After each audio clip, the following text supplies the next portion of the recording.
et pendant les fêtes, pendant les vacances, il y a aussi une augmentation qui est significative des cambriolages. Et j'aimerais qu'on parle justement des cambriolages avec une chanteuse bien connue peut-être de certains de nos auditeurs, c'est la chanteuse Vita. Voilà. Vous connaissez Vita, Philippe Bilger? Vous la connaissez pas? Depuis hier, j'ai beaucoup lu à son sujet et maintenant je ne manquerai pas d'écouter toutes les chansons. Il ment, cet homme ment. Non, Vita, vraiment. Donc Vita, c'est pas son vrai prénom d'ailleurs, je crois, Vita, il me semble. Je crois que c'est une histoire comme ça, c'est un pseudonyme. Qui a pris la parole pour la première fois après la tentative de cambriolage à son domicile. Pour la 3e fois en 3 ans, j'ai été la cible d'une tentative de cambriolage. 3 individus ont essayé de pénétrer à mon domicile, mais Dieu merci, mon système, mon équipe de sécurité et les forces de l'ordre les ont fait fuir. C'est ce qu'elle a écrit sur les réseaux sociaux, sur son compte Instagram, et d'ajouter: il y a 2 ans, j'ai vécu l'horreur d'un homejacking et d'une séquestration. Ce matin, réveillé par la terreur, tous mes sentiments ont refait surface. Quelle tristesse de ne pas se sentir en sécurité chez soi, dans son propre pays. Ça, ce sont ces mots. Je suis inquiète pour mes enfants, leur sécurité, leur tranquillité, leur avenir. J'aurais souhaité terminer l'année différemment. Ça, ce sont les mots de Vita. C'est une artiste très populaire de la chanson. Des artistes comme Vita parlent très rarement de ces sujets-là. Donc c'est pour ça que j'avais envie de l'évoquer avec vous. Vita ne nous a pas habitués non plus à évoquer ces sujets-là. Visiblement, il a fallu qu'elle soit concernée, évidemment, même si ça faisait un petit moment, puisqu'elle le dit, c'est la 3e fois en 3 ans qu'elle se fait cambrioler. Et ces mots sont absolument terribles. Je suis inquiète pour mes enfants, leur sécurité, leur tranquillité. Je crois qu'elle a raison. Enfin, je veux dire, 3 fois en 3 ans, ça fait quand même beaucoup. C'est pas la seule célébrité à avoir été attaquée. Parce non, il y en a de d'une plus en certaine plus. manière, il y en a sûr. de plus en plus. Alors, je pense que non seulement il y en a de plus en plus, mais qu'elles osent aussi de plus en plus en parler.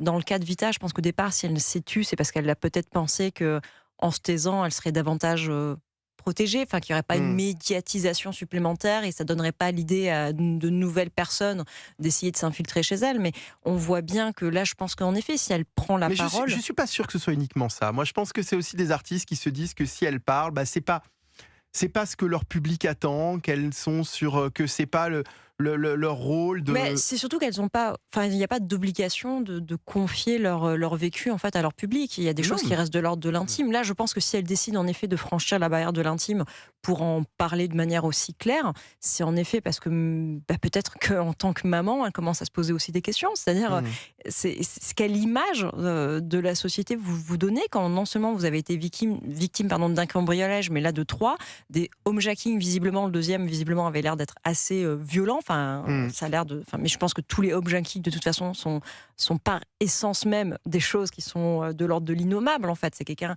ou plusieurs personnes même, qui rentrent chez vous, vous savez jamais comment ça va finir. C'est une sorte de viol de l'intimité, il peut y avoir des violences physiques. Mais un cambriolage, c'est une forme de viol aussi. Oui, bien sûr. On rentre dans votre intimité, d'une certaine façon. Rappelez-vous Bernard Tapie et sa femme. Bien sûr. Mais il y a pas. Mais voilà, on parle de Vita, vous parlez de Bernard Tapie. Il y a évidemment pas que les célébrités qui sont. Mais il n'y a pas aussi que les célébrités qui sont la cible de cambriolage. C'est ce que je disais en période de vacances, en période de fêtes. Les malfrats savent que certaines personnes ne sont pas à leur domicile et sont des cibles faciles. Ce qui fait peur dans le cambriolage, c'est moins finalement, j'ai envie de vous dire, de tomber sur une équipe professionnelle, je mets des guillemets, mais qui va juste rentrer, se servir et partir, que de tomber finalement sur des individus qui parfois sont un peu branquignoles et qui rentrent dans des maisons en saccageant tout, voire même s'ils tombent sur des individus. De plus en plus fréquent. Et c'est de plus en plus fréquent. Enfin, moi, je sais que j'avais été confrontée à dans la maison de ma mère à 3 cambrioleurs qui ont tenté de rentrer. En fait, vous êtes là, vous dites mais qu'est-ce qui se passe en fait? Il y a quand même une forme de dissolution du temps où vous vous dites mais merde, dégagez quoi. Mais c'est terrible, mais je pense en effet que toutes les personnes qui sont qui ont une maison, un appartement peuvent et peut-être même seront victimes d'un cambriolage parce que les chiffres sont effarants. La police n'a clairement pas les moyens d'enquêter en plus sur des cambriolages, à part les choses qui font éventuellement la une de la presse où là il y a parfois beaucoup de renforts, mais en vrai, il y a rien, il y a jamais rien. Moi j'ai plusieurs amis qui ont été cambriolés, ils ont eu aucun retour. Il peut pas y avoir de retour en fait, il y en a trop par jour. Qu'est-ce que vous voulez que la police fasse?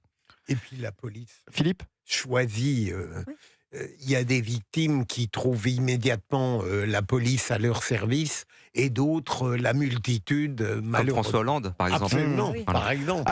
Appelez-nous d'ailleurs si vous avez été victime ou témoin, ou si vous connaissez des proches qui ont été victimes. Ou si vous-même vous cambriolez les maisons. 01 80 20 30. Un témoignage intéressant. Un témoignage intéressant. Non mais effectivement, c'est je pense quelque chose qui doit absolument être terrible à vivre.